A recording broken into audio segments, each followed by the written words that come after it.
Good morning, everyone. Also, good evening or good night from the people from North and South America that are following this webinar. So, welcome in the second webinar hosted by the eHUBS project. And today we will talk about how to plan your own eHUB. My name is Bram Seeus, and I work as a project and policy officer for Autodelen.net, CarShare Belgium. And I will be your host and moderator for today's webinar. So first of all, some housekeeping rules. The webcam is normally automatically switched off, and you're also in listen-only mode, so your microphones are muted.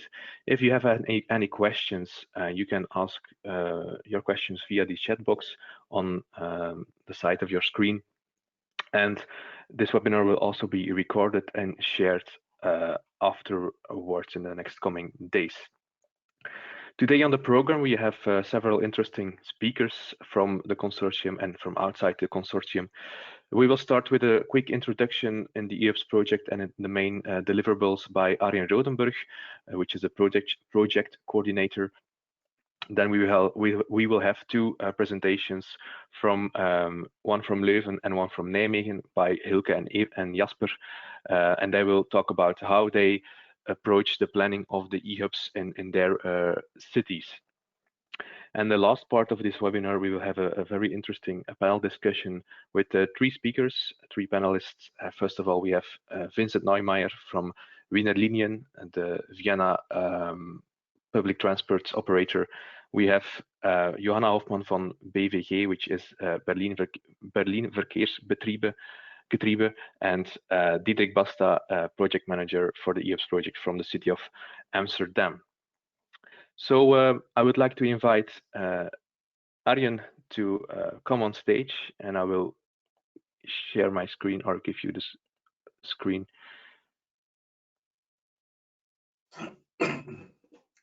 Okay.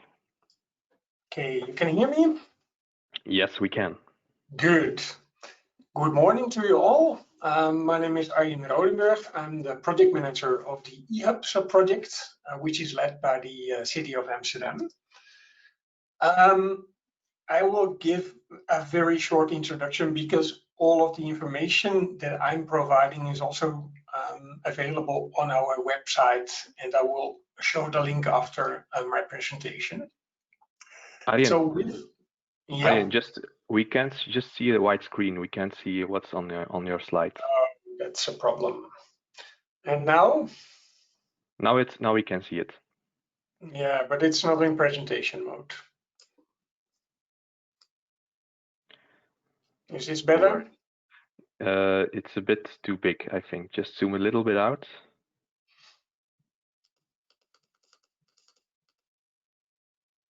A little bit more. Yes, great. Yeah, okay. Thank you. So with this project, we aim to demonstrate that shared electric mobility organized as hubs, so clustered together, is a very good alternative for having an own car. And furthermore, with our project, we want to show or create a critical mass that's needed for shared mobility.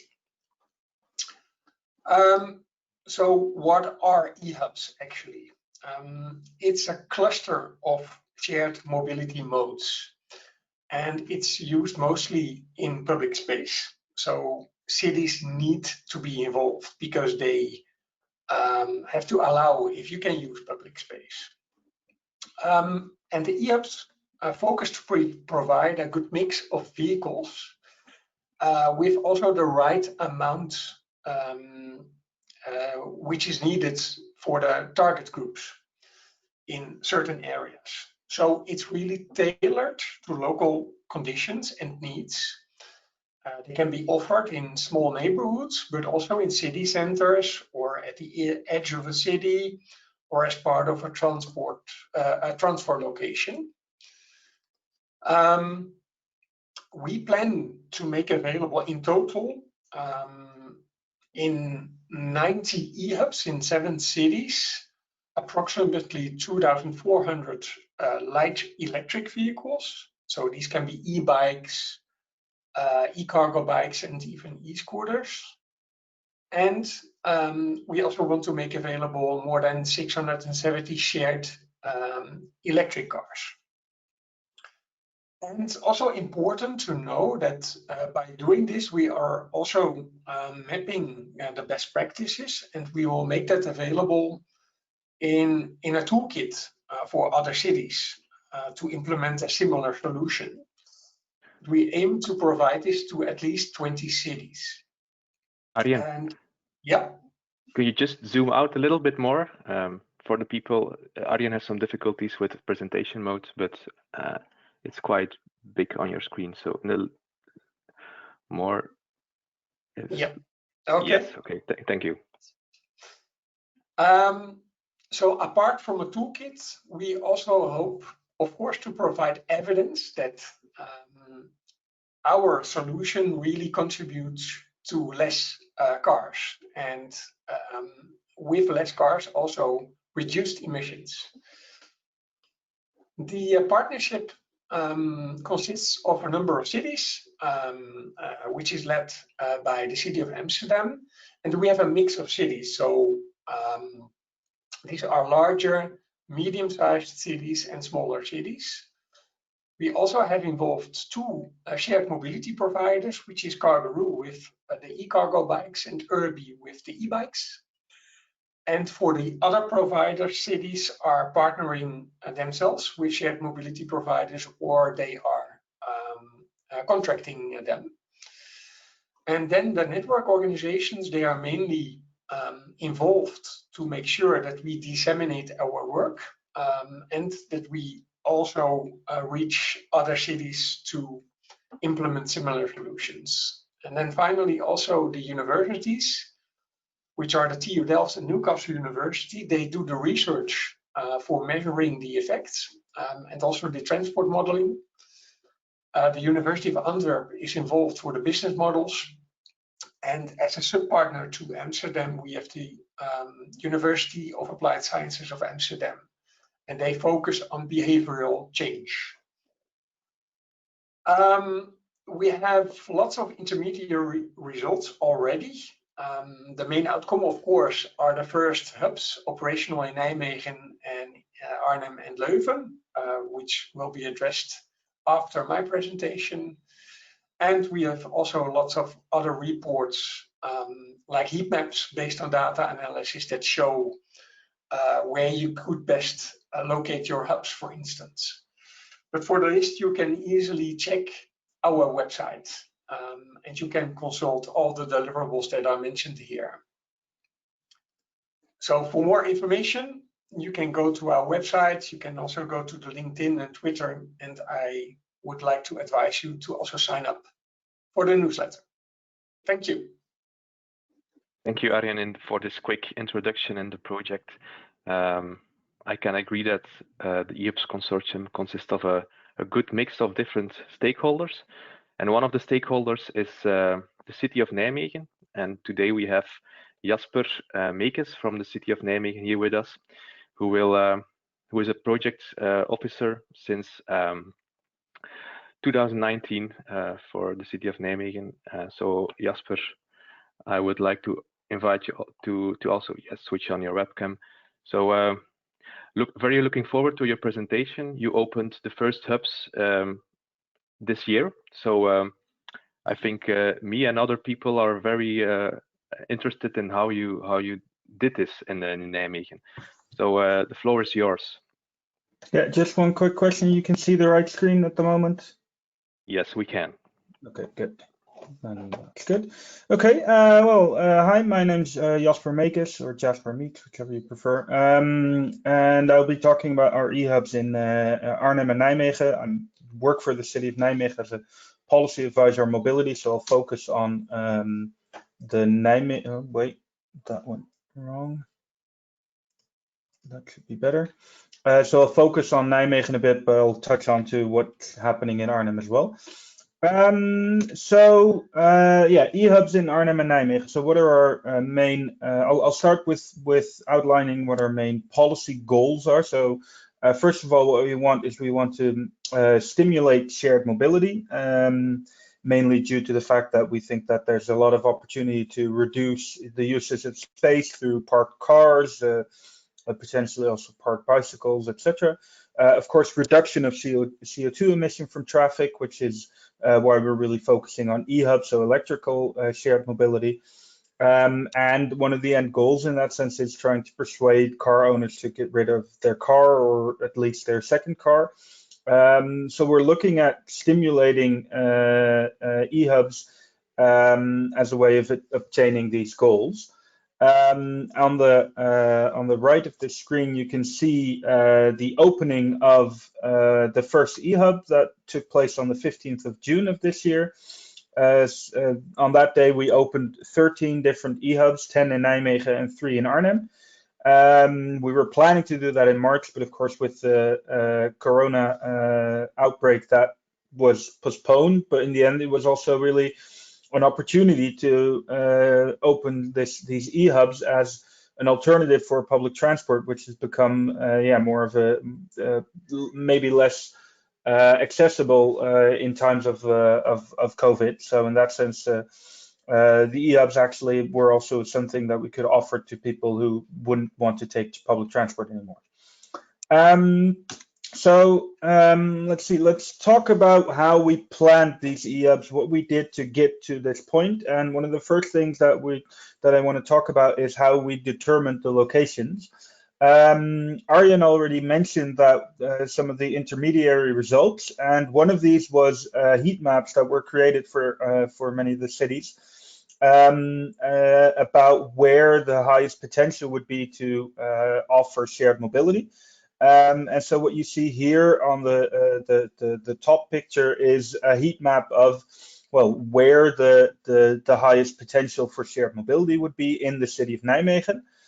To determine our locations, we chose a mix of both top-down and bottom-up methods. So what we did is we looked at where we as a municipality thought that there was the most potential, where we had policy goals in terms of also inclusivity and these sort of goals.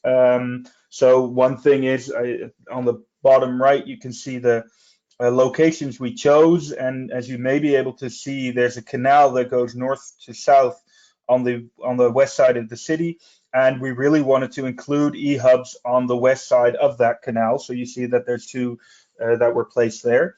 We also used some bottom-up methods, so we knew there were some initiatives in the city of people who were really looking for shared mobility options, and so those were also included. So it was really a mix of these methods. And in the end, we were very pragmatic in terms of where we placed these eHUBs. So we looked at locations where there was an availability of public space, so that we had actually the space and the room to place these eHUBs. We looked at locations where there was a lot of on-site traffic, so that people would see the eHUBs, people would walk past them or cycle past them, and would be confronted with the eHUBs. And as I said, in some cases, we would also really look into, well, what was the local initiative? Were there any local initiatives of people who said, well, we'd like an eHUB? We also communicated with, for instance, entrepreneurs that were present in, for instance, some of the locations were really placed at shopping centers and that sort of locations. So then we talked to entrepreneurs at that shopping center and to talk about what they thought about these eHUBs and what potential they saw. And well, as I said, one of the main approaches was really to be pragmatic and just to see where can we get these eHUBs on the street reasonably easily without having to go through all that much trouble. And that gets me to the next step, which is what these eHUBs in our case really entailed. And one of the things we said from the start is that this eHUB project for us is a pilot project. What we're really doing is we're trying to see how we can simulate shared mobility, and we really want to test what works and what might not work. And for that, we thought that flexibility really is key. So one of the things is that we looked at placing these eHUBs in a permit-free manner. So we didn't want to have any buildings that were put up and that would need building permits or that sort of thing. We did look into actually having a charging infrastructure for the electric bikes in place, but in the end that proved too difficult, and so it became a battery swap system. That was always going to be the case for the cargo bikes that were placed at the eHUBs. But in the end, that also was the system that was adopted for the electric bikes, for the normal electric bikes. Where possible, we used existing car charging infrastructure, and in other places we looked at. We did install new charging infrastructure for the cars, but then this charging infrastructure is also can also be used by people living in the neighborhood. So even if the eHUBs were to disappear from that location, the fact that we have this car charging infrastructure there is not something that's a problem, because it can be used by the neighborhood as well. Then if we look at the eHUBs, we have 3 different types of vehicles that are offered at each eHUB, or will be offered at each eHUB. Which is the electric bikes from the project partner URBI, the electric cargo bikes from the project partner Cargaroo, and we added electric cars from a company called Amber that's using an on-demand system for their electric cars. And we started out with a set number of 8 electric bikes, so 8 URBI bikes at each location. We'd like to have at least one, and preferably 2 cargo bikes at each eHUB, although, well, we're still waiting to expand on that. At the moment, there's 5 eHUBs that actually have a cargo bike, and they're being used quite well.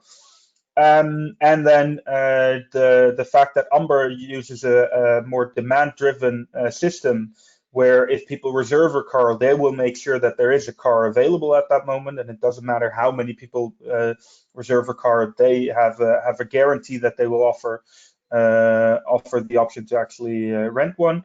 That means that gives us a lot of flexibility, in the sense of we can offer as many vehicles as the demand is actually there. And what we're doing is we're monitoring and the usage, and we can actually use that data to maybe adapt the number of vehicles that are in different locations. So if we see that at some locations the URBI bikes are used a lot, and in others they aren't, then we might say, well, in some location we have 8 now, and we'll reduce that to 4, and then those 4 bikes might go to another location that is performing a lot better. So in that sense, really trying to be flexible and adapt to the location. You see here on the right, on the bottom right, you see the 3 types of vehicles that we have at the location. And at the top right, you see one of the examples of what the eHUB then actually looks like. So with the URBI bikes, with the signage at the back, which I'll go into later. But just to give you an idea, it is quite flexible, and we've also really been communicating that this is a pilot project and we want to see what works. So then let's go into the eHUB usage. For us, really communication is key. So we developed an extensive marketing strategy and brand deployment, which you can see here on the right. This was with some billboards and a strong website to actually show people this is what we're talking about, and this is something we as a city are doing. And we're looking into initiatives in terms of behavioral change. So we have some new interventions planned, where our first focus is on increasing usage of eHUBs. So really getting people to learn about the eHUBs and to know about them, to see them, and then use them. And our secondary focus, which is something we'll be going into in the future, is more on trying to persuade people to not use their own car and use the eHUBs instead. So that's more of a behavioral change in terms of a modal shift. Just to give you an idea of some of the things, we have some better images, but I didn't have them available for this picture, of what are our plans with the eHUBs. As you can see here, we're still thinking to increase the visibility of these eHUBs with the painted surfaces on which the vehicles are offered. And another thing is that we're looking at maybe in the routes towards these eHUBs, using some signage on the ground as well to lead people to these eHUBs. So that's some of the things we're doing. We've done. yeah, I think that's, I saw Bram already join me on the stage to notify me that my time was almost up. So yeah, I think that's sort of what I was here to talk about. So thank you very much for your attention. And if there are any questions, I'm of course happy to answer any. Thank you very much, Jasper. I think it was a very interesting presentation. Also, the plans with the floor prints in the future is something that in Flanders, in our region, is also the plan. We will tackle the questions later in this webinar, but I would like to invite Hilke now to join the stage. Hilke is project manager for the city of Leuven, and she has been doing this for 6 months now. And Leuven has the ambition to reach 50 mobility points or eHUBs by next year. So Hilke, I'm very looking forward to hear your plans to reach this 50 points by 2021. Okay, thank you, Bram. Good morning to everyone. So I'm actually project coordinator in Leuven for the eHUBS project. And I will try to give you some of our experience. I would like to start with giving you some context information. So in Leuven, we've got a population of about more than 100,000 inhabitants, but also a very big student population of more than 65,000. And we face an increasing number of jobs. So we have to say that we've got quite a big challenge on traffic congestion, being very close to the Brussels capital. I have to say also that we in Leuven are very ambitious regarding climate neutrality. So we'd like to be really very completely climate neutral by the year 2050. At the start, so at the baseline of the project, I just want to share you some diagrams about the transport modes. So if you look at the first diagram, it actually gives you some idea of the trips within Leuven, and there you can see the blue patch is actually showing you the distribution of trips done by cars. So it's about 40% still for trips within Leuven. The trips of people coming from the neighboring municipalities, there you can see that the car is taking up about 75% of these trips, and then even more, almost 80% for the trips for people coming from the broader region. So we still see that the car is king in Leuven, and that's something that we really would like to change with the ambition of being climate neutral. Although we can say that Leuven at the starting point is proud to be car sharing city #1 in Belgium. We have got like 3% of the people is doing some car sharing, and we have got a quite nice yearly increase, about 20% of yearly increase of car sharers. We had already some regular bike sharing at Leuven station with about 120 bikes there. Both systems were back to one station-based systems. Leuven is situated on a very in a dense network of public transport, and also on a road dense network. So we had already quite some regional and interregional hubs. But I have also to say that in Flanders, since 2017, there has been launched a policy about mobile points, and we started to organize ourselves in transport regions. So for example, Flanders has got 15 transport regions, and these are platforms also to actually to align amongst municipalities about mobility issues. Yeah, our government agreement puts lots of emphasis on livability, on accessibility, on equality, and on sustainability.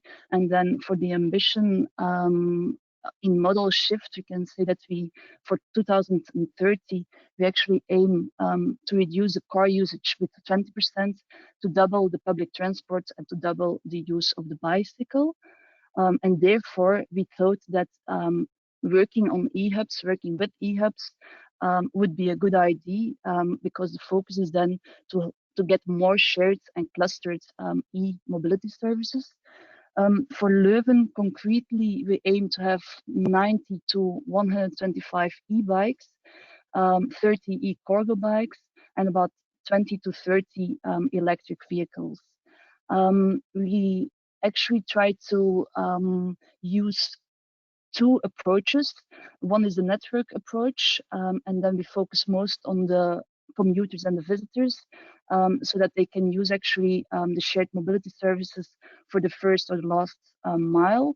But we also use the proximity approach, because we target also our own citizens, and we'd like to have eHUBs in their proximity, in their neighborhoods.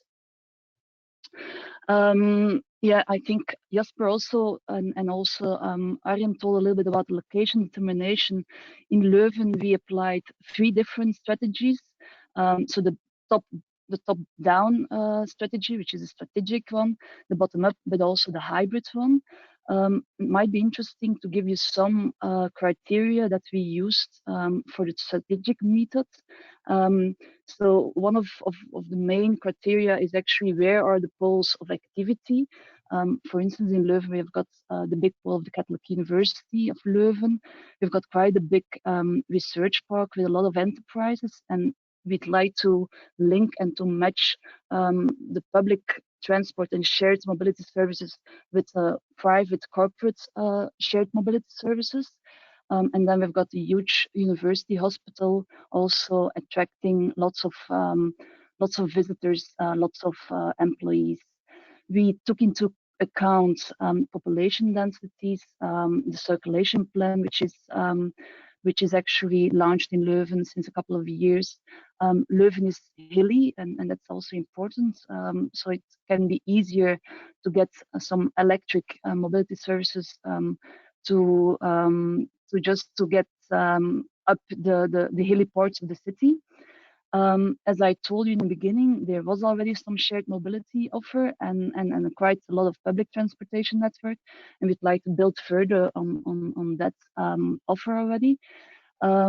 It is always important, we think, to take into consideration the opinion of the shared mobility providers, and in this case, it's for the partners Urbi and Cargo, and also our own shared car providers.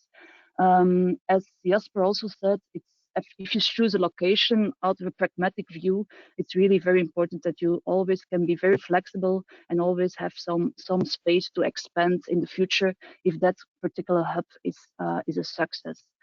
And then we've got the other bottom-up approach, where we have invited people to submit a location. We invite them to create a submission file, and then we go with them into dialogue to come to the implementation of the neighborhood mobile points. I think it's important to think and to reflect well about the typology. We see in Leuven 4 different types of mobile points. We've got the interregional, the regional, the local, and the neighborhood mobile points. And if you can look at a map of Leuven, this gives you an overview of the 50 mobile points that we plan. We've got 1 big interregional mobile point at the railway station of Leuven. We've got quite a lot of regional mobile points which are located nearby a regional bus line in most of the cases. And then we've got a huge number of local mobile points. They are not linked to a regional bus line, but they are linked to a bus stop, which is actually offering a local bus service. And then we've got about 7 neighborhood mobile points. These ones are not very nearby a bus stop. About the shared e-mobility services, so there's 90 e-bikes that we foresee. They all operate in a back-to-many system. So we focus there, we target there the commuters in a network approach, but also like to give the service to neighborhoods, to the citizens, to have these bikes close by. We opened already 6 hubs since September. 16 more will be opened next spring. We choose to have about an average of 5 bikes per hub. And as Jasper also told, we start with having our standard bike racks, which means that the battery that we need to do battery swapping, and therefore Urbi and also Cargo, the cargo bike provider, they work together with the local social economy organization, which is actually responsible for the maintenance of the bikes, for the battery swap, and also for the potential relocation, redistribution of the bikes. We have to say that we just apply the commercial price setting of these providers, which is €3 per hour that the user is using this bike. So we aim to have 30 e-cargo bikes. They operate in a back-to-one system. So there we focus more on the neighborhoods, so that people can use this cargo bike to the trip with the kids or do their shopping, really with the aim of having their car at home, and in the future just making the choice not to own anymore a car themselves. There's already 9 e-cargo bikes operating in Leuven since last July, and there we choose to have 1 bike per hub. We also apply the system of having our standard bike racks, and also the same thing about just letting the commercial provider ask the commercial price to the user. About the electric vehicles, there we had to modify a little bit our initial aims. We had to reduce it because of a couple of challenges. One of the big challenges is actually about charging infrastructure. This is not that easy to get it all developed, so it's taking much more time than we actually hoped to have. So there's already 13 e-cars that are operating at eHUBS, and they're station-based. But because of COVID, we actually experienced that the commercial providers do have much less usage of their cars, and they are quite in a financial crisis. And therefore, they don't want to take any financial risk anymore in the next coming months. For 2021, they don't want really to expand the number of cars. So there, Leuven is actually looking if we can incentivize, that we can just work with a kind of an incentive, so for the providers themselves, so that we can get more cars linked to the eHUBs. In Leuven, we are working together with 2 commercial providers, which are Cambio and Partago. We have also a lot of peer-to-peer car sharing operators, but not yet any of them is having electric vehicles yet. Hilke, can you round up in 1 minute? Yeah. So the location determination, I spoke about it. Then you've got the service determination, the deployment, and then the implementation. And these are the different stages. I just want to say 2 words about branding and communication and the importance of stakeholder management. So yeah, branding, visibility, recognizable. The fact that it needs to be recognizable is really very important. In Flanders, we have got a hopping mark, and so all municipalities have to use that same mark, which makes it visible for the user. Give you some examples of having stickers on the bike, stickers on the bike racks, having the very visible pillars, and then to end, communication is also a very important issue from the beginning, and therefore we'd like to nudge people to use really the eHUBs by having our flyer, having a performance website, to organize press moments and press releases, and to use our channels to distribute all kinds of articles and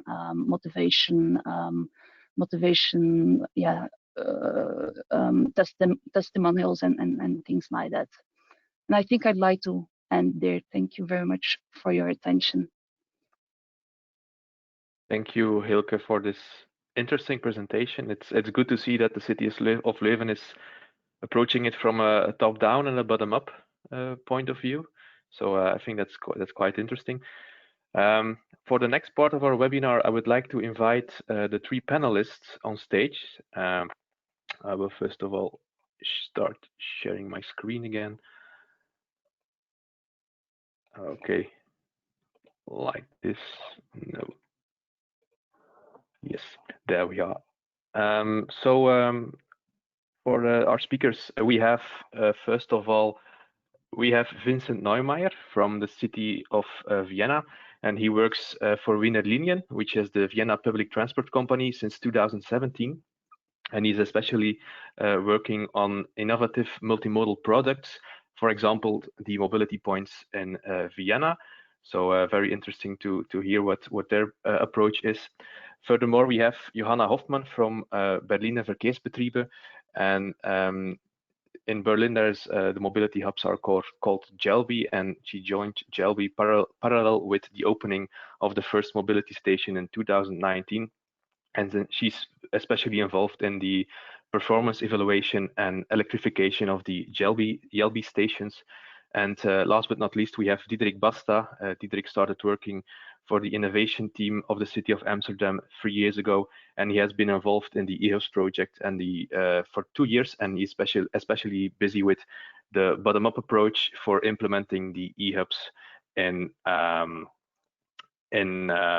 Amsterdam. So thank you very much for joining. First question for all of you. If we talk about eHUBS or mobility hubs, we talk about quite a big or quite a broad concept. Could you say in let's say 2 sentences what a mobility hub in your city looks like? What modes can be found? How would you define a mobility hub? So maybe Vincent, you can start. Sure.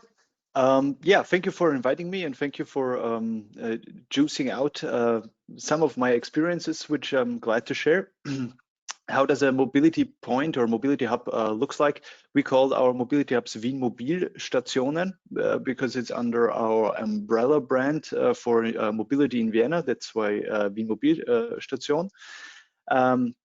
And basically, we're still in something like the second pilot phase of trying out mobility points within the city of Vienna. So we had one real pilot mobility point within a Horizon 2020 project conceptualized and implemented. And after that, we are now testing a little bit around with different kind of mobility points on different kind of locations in the inner city, in public space, partly on private space, in cooperation with the Austrian Railway company. And all of those mobility points are looking differently. So the composition of mobility service offers there is different from point to point. And we're still gathering a lot of experiences, but we're slowly moving towards the rollout phase, which will continue during the upcoming years in order to get more mobility points into public space. For now, I think we realized 6 mobility points by today.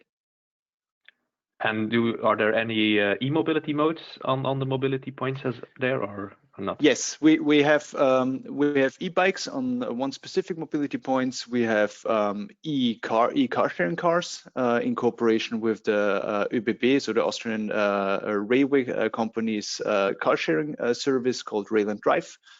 But we have as well some very basic and analog offers, like I always joke about it, but like benches, which are very popular, or like a bike service rack where you have a bike stand to put up your bicycle, and then you can do some minor maintenance work. So we have both mixtures, and we have at a lot of mobility points, we have e-charging stations by our sister company called Wien Energie, which is part of public utilities, and they offer in public space e-charging stations for private car owners. Okay, thank you. Johanna, could you tell us a bit more about the Jelbi stations in Berlin? Yes, of course. So hi, everyone. We also don't really call them hubs. As you mentioned, we call them Jelbi stations. And right about now, we have 9 Jelbi stations in place in Berlin. The last one just opened last week. And also we do have Jelbi points, which is kind of a smaller Jelbi station. I'm going to say a few words to that afterwards. And generally, you always have to mention, if you talk about Jelbi, that we see it in an integrated way. So we don't only have the stations, but Jelbi is also the Jelbi app, the mobility as a service solution that we offer. I'm also going to say a few words to that later on. But generally, we see mobility stations similarly to as they were described before. So the big ones, we also invest a lot in very transparent and obvious branding. So we have a special pattern for Jelbi. Everything is very yellow. So they are easily recognizable in the whole city infrastructure. We do offer a place for stationary car sharing, also electric, free-floating car sharing, bike sharing, e-scooter sharing, e-kick scooter sharing. And that's about it for now. That's what we talk about when we talk about the big Jelbi stations. What we do also have is the Jelbi points, which are smaller Jelbi stations only for micromobility services. To get a better idea of how they look like, I'm going to post a link into the chat because we have quite some image material on our website. So it's maybe a bit easier to understand how they look like. We also include, as mentioned, charging infrastructure. And for example, we also try out some new materials on the station, like for example, smart benches to charge your phone, and things like that. So we can make them a bit more attractive to people. Okay, very interesting. Diederik, what about Amsterdam?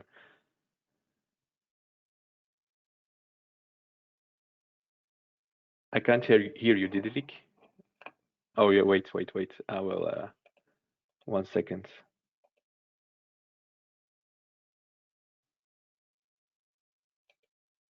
Yes. Okay, now I can talk. In Amsterdam, they vary in size and also in the modalities we offer.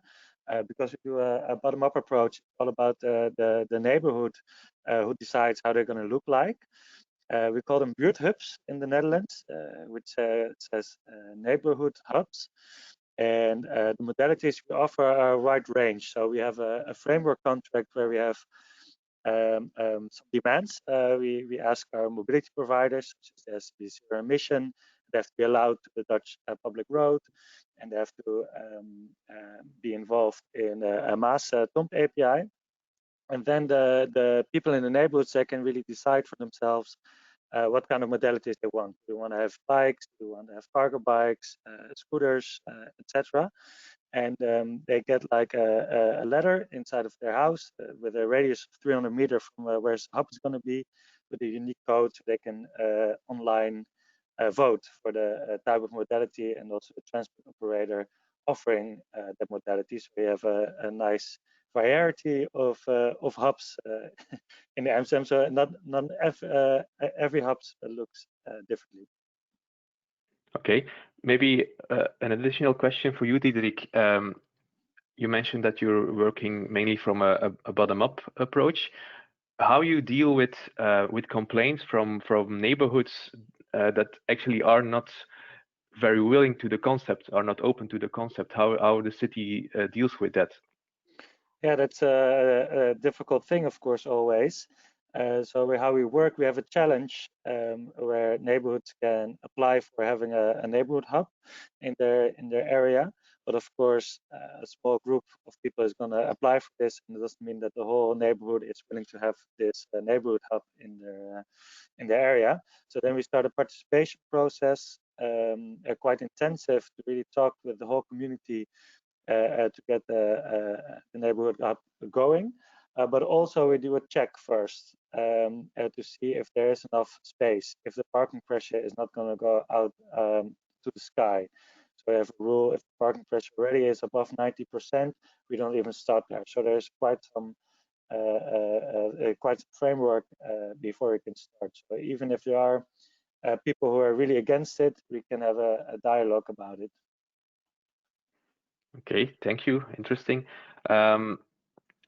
Of course, the concept of mobility hubs, I think over the last couple of years, it has been booming. Do you have in your cities more insights of the impact of the mobility hubs on model shift, on other things, or is it too early to get more information on that? Maybe Vincent, you can start.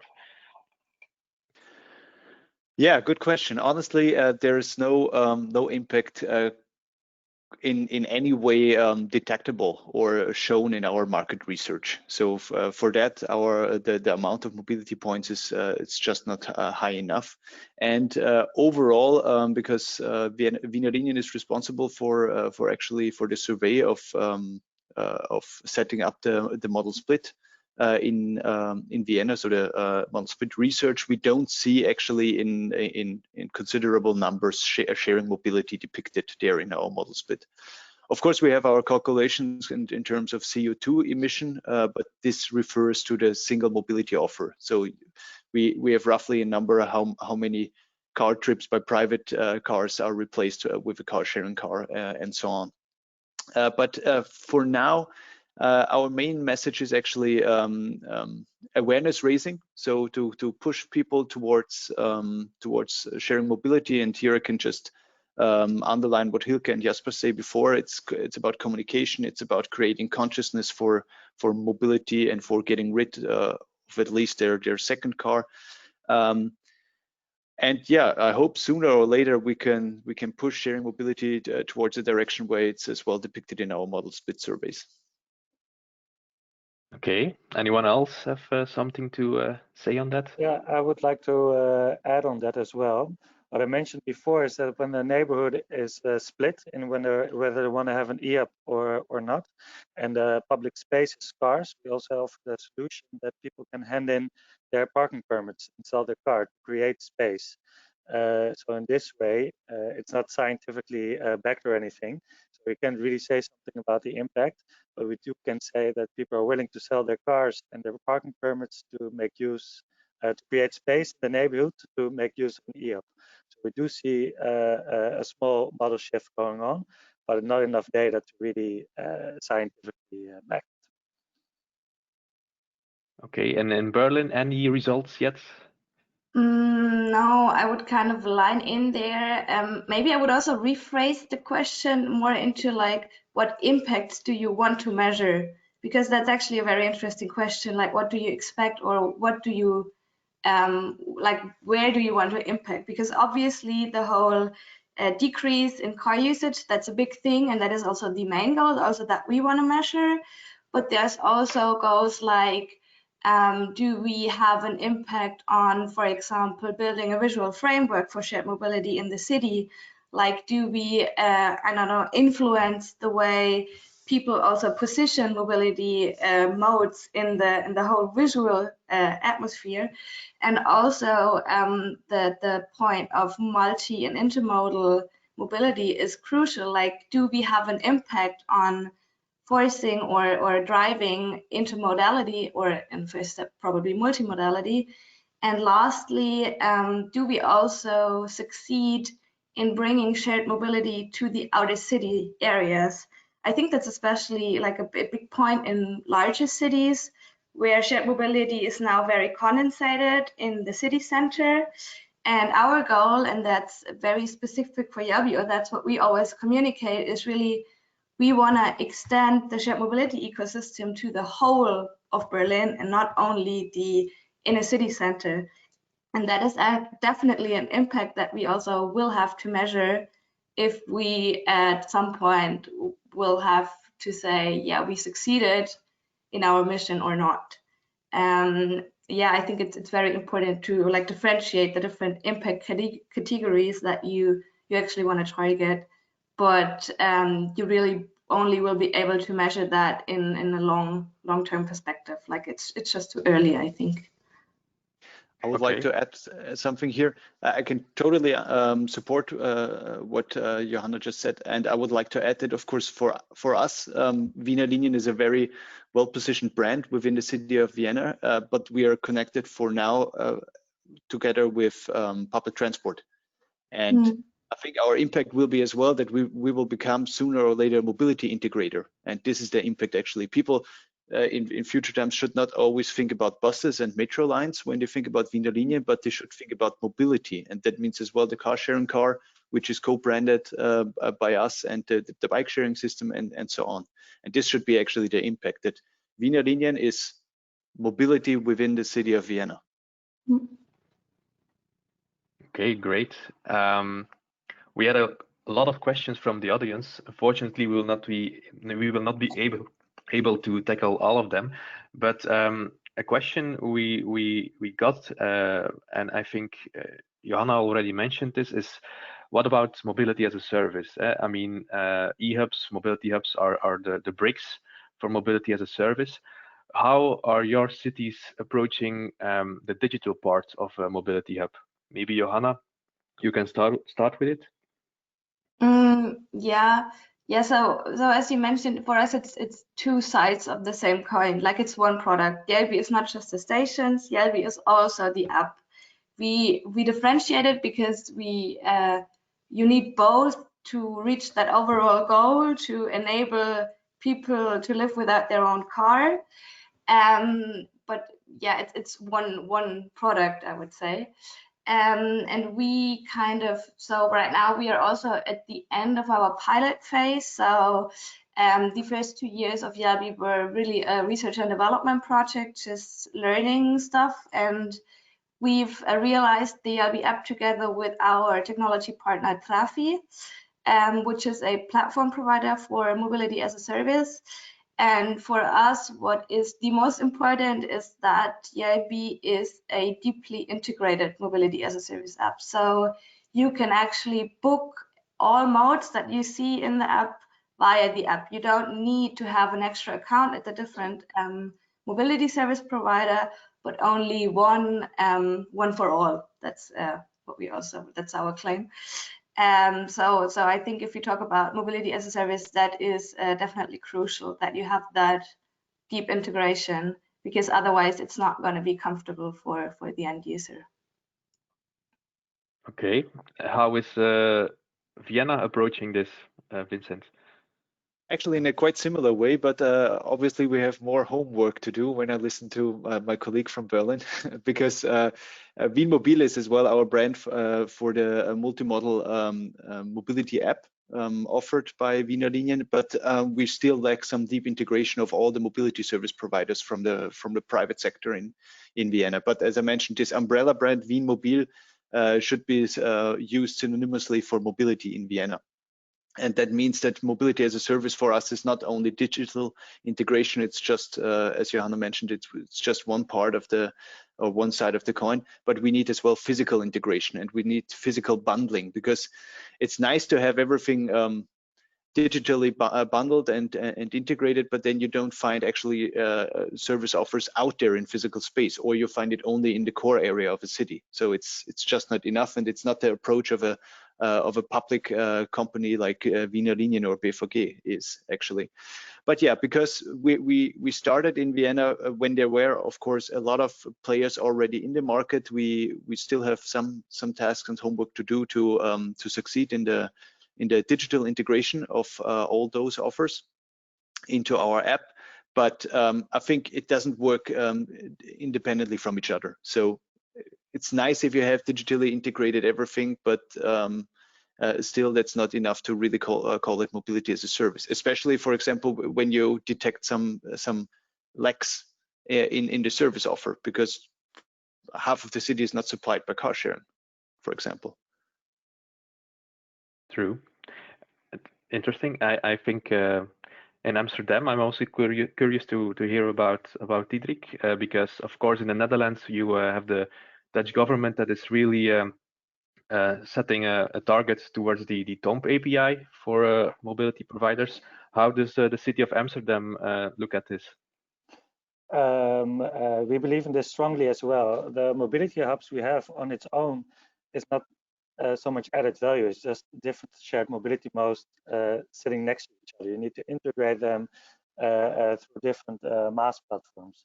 And our Ministry of Infrastructure and Water Management, they're pushing the TOMP API, and we, in our framework contract, we had it as a condition. So if you're a transport operator and you want to have public space in Amsterdam to offer your services, you need to implement the TOMP API.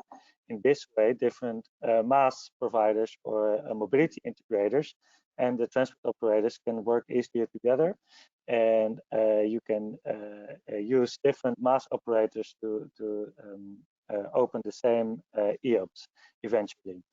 So our goal for Amsterdam is to get a dense a framework or different mobility hubs and different free-floating shared mobility, and which you can all enter with different mass providers. As a citizen, you have the choice for which mass integrator you prefer, but you still are able to access all the different mobility providers and platforms in the city.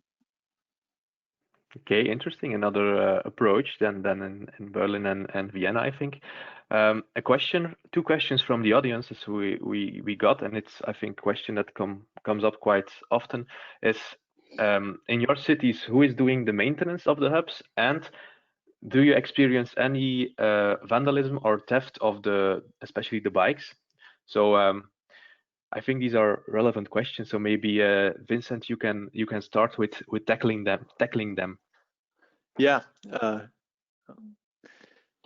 Well, the maintenance for the hub infrastructure is our obligation as Wiener Linien, but for the single service offers, it's the obligation of the actual mobility service provider. This is the most common model here. We have as well one pilot mobility hub here where we have one single operator for all kind of services. So here we have a distribution that everything is done concerning maintenance by this one operator. And yes, vandalism is a thing, and it's a big thing actually. As public transport provider, we're used to that. So we have every week we have smashed glasses at bus stops or any kind of paintings and graffiti and so on. And yeah, especially e-bikes are prone to be either just destroyed or people are taking apart for reselling and for just some making benefit out of it. This is something we are still observing, and we are still not sure what is the long-term solution for keeping vandalism lower than it is right now, because it's from a business point of view, it's not a very satisfying situation, especially when it comes to e-bikes. Okay, and in Berlin, the same situation, or? Yeah, I would agree in the point that it's definitely a big issue, and that's also a learning that we had, that as the whole running the mobility hub is actually quite some work, and it's also crucial because we need it to work and to be like proper clean and everything in order to get it accepted by the people. And well, our solution to it is more that avoiding it will be a bit hard, but we can maybe increase our response times. So what we're working on a lot is we digitalize what's happening at the Jelbi station. So we are right now occupied with building a monitoring dashboard, really. So we also connected the APIs again from our MSP, so we not only see in real time what we have there vehicle wise, but also will include sensors and everything, so we can also keep track on, for example, graffiti, wrong parking, definitely a big deal as well, and generally like broken parts of the station. So that's our way to make it scalable, because I think if you always rely on personnel to keep going there, it's going to be very expensive in the long term, if we're talking about, I don't know, a dozen mobility stations. Mm-hmm. That's true. And Diederik, in Amsterdam, you opened the first eHUB, I think, last week or this week. Yeah, I don't think you have much experience on vandalism yet, but maybe on other things you can add. We have, of course, more shared mobility than just the eHUBs, and we see that there's a lot of vandalism there. What we hope is that because of this participation process and the neighborhood approach, the neighborhood will feel ownership about the modalities inside of the eHUB, and we hope to see a significantly drop of the vandalism. But the eHUB is too young still to compare the different modes, like the modes in the eHUBs and the free floating, for example. But this is our hope that the vandalism will drop because of the neighborhood approach. Okay. Well, it's 11 o'clock. The good news is that we got a lot of questions from people. The bad news is that we will not be able to answer them all. But in the next months and years, we will definitely organize more webinars from the eHUBS project on communication, on mass integration, etc. So these things will be tackled in the next webinars. But for all of you, I would like to ask you one final question. If we have a lot of municipalities, cities joining us today, if you have one key lesson you would give them on mobility hub planning, what would this be? If what do they have to take into account? One lesson. Vincent, you can start.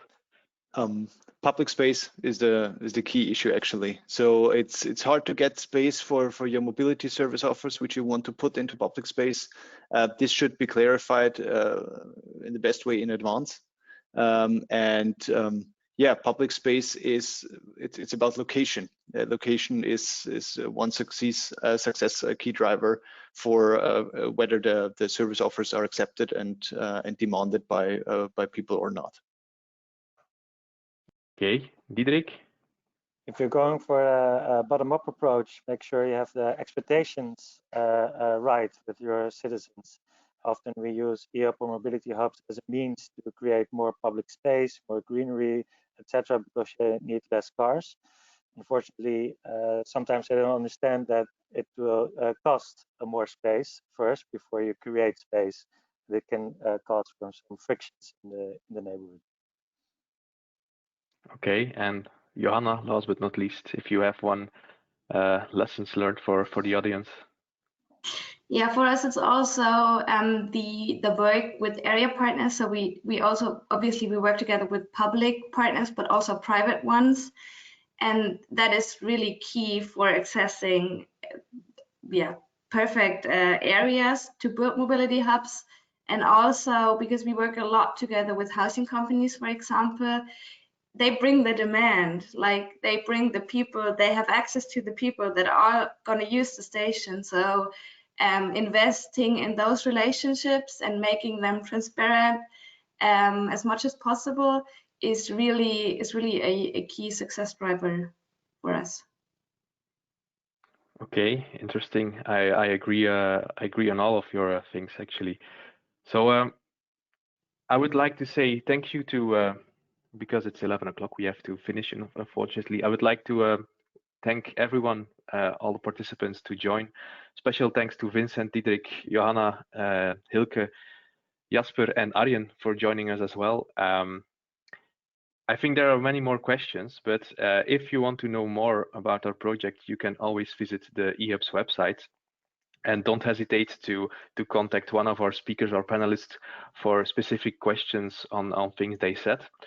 And for that, I would say we can round up. And yeah, please, if you want to be informed by our next activities from the eHUBS project, you can always subscribe to our newsletter. And from my part, I would like to thank you once again and see you again in the future. Bye. Thank you for having us. Bye. Bye.